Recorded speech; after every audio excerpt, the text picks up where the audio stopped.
It is so fascinating in our present day culture that we're very sophisticated. I mean, we can find information just by Googling it, and we can find most anything we want. But let me give you a concept I've thought a lot about and see what you think.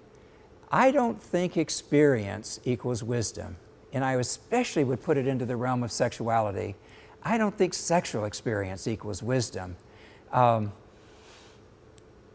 remember one young man I was working with who'd been married a year or so, and they came in because their sex life wasn't what it needed to be. And I was just going over things like, well, you know, how do you initiate? How do you take it if she isn't in the mood? How do you really, are you building emotional intimacy because a woman really wants to have emotional intimacy? They aren't going to, you know, feel very sexually close if they don't feel emotionally close. And then I just went into even the physiology of sexuality and was asking him about female anatomy and female orgasms and just being physically adept at stimulating his wife. And I'll tell you what, gang, that was one of the most woefully ignorant men I'd ever seen. And so I was trying to think through, well, maybe he just had no experience. Maybe he was a physical virgin who was tremendously repressed and just never had thought about sex before he got married. Nope. He had shared to me that he'd had multiple partners before he got married.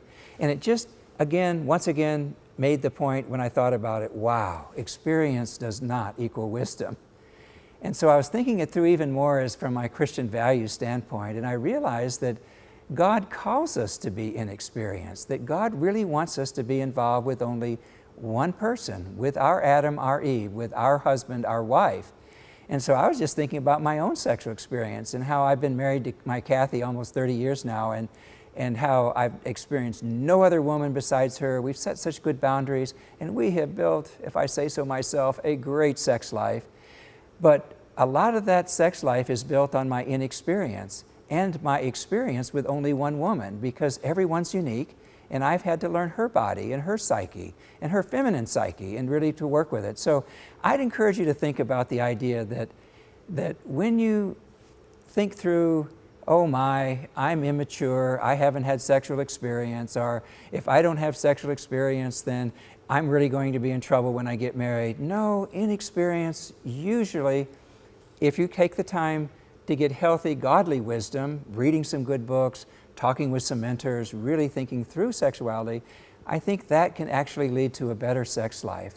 And that there's really a part of this that ability to be inexperienced can create the wisdom that can actually make a much better sex life.